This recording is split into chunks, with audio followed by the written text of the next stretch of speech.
संसार की उत्पत्ति तथा प्रतीति होती है। परमात्म तत्व उत्पत्ति का आश्रय तथा प्रतीति का प्रकाशक है। वह सत्ता रूप से उत्पत्ति को आश्रय देता है तथा चेतन रूप से प्रतीति को प्रकाश अर्थात सत्ता स्फूर्ति देता है। उत्पत्ति निरंतर विनाश में तथा प्रतीति निरंतर अभाव में जा रही है, परंतु उनका आश्रय तथा प्रकाशक नित्य निरंतर ज्यों का त्यों रहता है।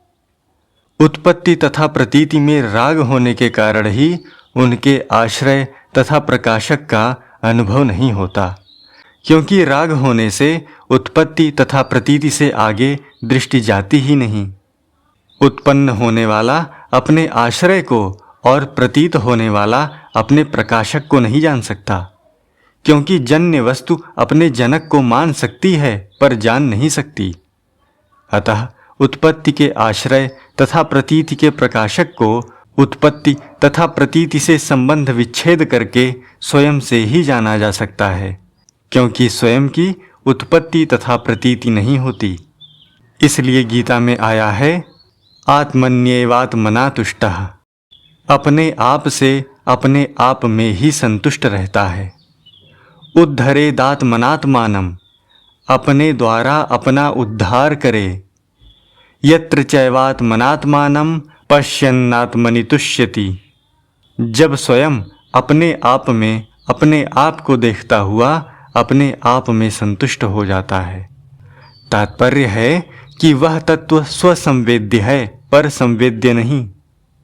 मन से जो चिंतन किया जाता है वह मन के विषय का ही चिंतन होता है, परमात्मा का नहीं। बुद्धि से जो निश्चय किया जाता है वह बुद्धि के विषय का निश्चय होता है, परमात्मा का नहीं। वाणी से जो वर्णन किया जाता है वह वाणी के विषय का ही वर्णन होता है, परमात्मा का नहीं। तात्पर्य है कि मन बुद्धि वाणी से प्रकृति के कार्य का ही चिंतन निश्चय तथा वर्णन किया जाता है, परंतु परमात्मा की प्राप्ति मन बुद्धि वाणी से विमुख होने पर ही होती है। उपनिषद में आया है, यद्वाचानभ्युदितं येन वागभ्युद्यते तदेव ब्रह्म त्वम विद्धि नेदम यदिदम उपासते। केन उपनिषद। जो वाणी से नहीं बोला जाता प्रत्युत जिससे वाणी बोली जाती है उसी को तू ब्रह्म जान। वाणी से बोलने में आने वाले जिस तत्व की लोग उपासना करते हैं वह ब्रह्म नहीं है। यन मनसा न मनुते ये नाहुर्मनोमतं तदेव ब्रह्म त्वम विद्धि नेदम यदिदम उपासते। जो मन से नहीं जाना जाता प्रत्युत जिससे मन जाना हुआ कहा जाता है उसी को तू ब्रह्म जान। मन बुद्धि से जानने में आने वाले जिस तत्व की लोग उपासना करते हैं वह ब्रह्म नहीं है। प्रकृति के कार्य मन बुद्धि वाणी से जब प्रकृति का भी वर्णन नहीं हो सकता तो फिर प्रकृति से अतीत तत्व का वर्णन हो ही कैसे सकता है। हम प्रकृति के राज्य में बैठे हैं, अतः प्रकृति के अंश मन बुद्धि इंद्रियों से ही हम सत तत्व का वर्णन करते हैं, परंतु वह वर्णन वास्तव में असत का ही होता है। सत का वर्णन तो कभी हुआ नहीं, होगा नहीं, होना संभव ही नहीं। इसलिए उपनिषद में आया है, वाचा वदति यत् किंचित संकल्पैः कल्प्यते च यत् मनसा चिन्त्यते यद्यत् सर्वं मिथ्या न संशयः। वाणी से जो कुछ बोला जाता है, संकल्पों से जो कुछ कल्पना की जाती है तथा मन से जो कुछ चिंतन किया जाता है वह सब का सब मिथ्या ही है, इसमें कोई संशय नहीं है। शास्त्रों में संतवाणी में परमात्मा का जो वर्णन हुआ है वह परमात्म तत्व का लक्ष्य कराने के लिए ही है। कारण कि परमात्मा का वर्णन नहीं किया जा सकता, प्रत्युत शाखा चंद्र न्याय से परमात्मा का निर्देश किया जा सकता है। अतः शास्त्र और संत शब्दों से शब्दातीत का लक्ष्य कराते हैं, वर्णन से वर्णनातीत का लक्ष्य कराते हैं। जैसे लक्ष्य तक बंदूक नहीं पहुंचती प्रत्युत गोली पहुंचती है, ऐसे ही परमात्मा तक शब्द नहीं पहुंचता प्रत्युत परमात्मा का उद्देश्य होने से साधक का भाव परमात्मा तक पहुंचता है। परंतु यह दृष्टांत भी ठीक नहीं बैठता, क्योंकि वास्तव में साधक का भाव परमात्मा तक नहीं पहुंचता, प्रत्युत केवल उसका भ्रम, वहम, अज्ञान मिटता है, जिससे उसको अपने में ही नित्य प्राप्त परमात्म तत्व का अनुभव हो जाता है।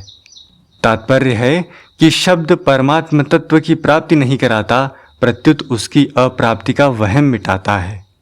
शब्द में अचिंत्य शक्ति है। जब मनुष्य सोता है तब इंद्रियां मन में, मन बुद्धि में और बुद्धि अविद्या में लीन हो जाती है, परंतु जब सोए हुए मनुष्य का नाम लेकर उसको पुकारा जाता है तब वह जग जाता है। अतः शब्द में इतनी शक्ति है कि वह अविद्या में लीन हुई श्रवणेन्द्रिय तक भी पहुंच जाता है और मनुष्य को जगा देता है। अन्य इंद्रियों में तो अपने अपने अपरोक्ष विषय का ज्ञान कराने की ही शक्ति है, पर श्रवणेन्द्रिय में अपरोक्ष विषय का ज्ञान कराने के साथ साथ परोक्ष विषय का भी ज्ञान कराने की शक्ति है। तात्पर्य है कि जिस विषय का हम त्वचा से स्पर्श नहीं कर सकते, नेत्रों से देख नहीं सकते, जीभ से चख नहीं सकते और नाक से सूंघ नहीं सकते, उस विषय को भी हम कानों से सुनकर जान सकते हैं। इसलिए सब साधनों में श्रवण की मुख्यता है। कानों से सुनकर ही उसके अनुसार कर्मयोग, ज्ञान योग और भक्ति योग का अनुष्ठान करने से हम परमात्म तत्व का अनुभव करते हैं। यद्यपि नेत्रों से शास्त्र को पढ़कर भी परोक्ष विषय का ज्ञान होता है, तथापि शब्द का ही लिखित रूप होने से वह भी मूल में शब्द की शक्ति ही है। शास्त्र ज्ञान भी जैसा अनुभवी पुरुष से सुनकर होता है, वैसा केवल पढ़ने से नहीं होता। एक तो शब्द की शक्ति है और एक अनुभव की शक्ति है। अनुभव रहित शब्द तो केवल बारूद से भरी बंदूक के समान है, जो केवल आवाज करके शांत हो जाती है, पर अनुभव युक्त शब्द गोली से भरी बंदूक के समान है, जो आवाज के साथ साथ चोट भी करती है। इसलिए अनुभवी संत की वाणी का श्रोता पर जैसा असर पड़ता है, वैसा असर अनुभव न किए हुए पुरुष की वाणी का नहीं पड़ता। शास्त्र में भी आया है कि जिस वक्ता में ये 4 दोष होते हैं, उसकी वाणी का दूसरों पर असर नहीं पड़ता और वह वाणी वास्तविक तत्व का विवेचन भी नहीं कर सकती। पहला दोष है भ्रम। वस्तु जैसी हो वैसी न दिखकर और तरह की दिखे, यह भ्रम है। अगर वक्ता के अंतःकरण में संसार की सत्ता और महत्ता होगी, तो वह तत्व की जो बात कहेगा उसका दूसरों पर असर नहीं पड़ेगा, क्योंकि उसके अंतःकरण में संसार की सत्ता और महत्ता अखंड रूप से रहती है। अतः उसकी बात सीखी हुई ना होकर अनुभव की हुई होनी चाहिए। अगर उसको अपनी बात पर कोई संदेह हो तो स्पष्ट रूप से कह देना चाहिए कि मैं इस विषय में निसंदिग्ध नहीं हूं। छिपाव ना करके स्पष्ट रूप से कही बात का दूसरों पर असर पड़ता है। दूसरा दोष है प्रमाद। असावधानी को प्रमाद कहते हैं।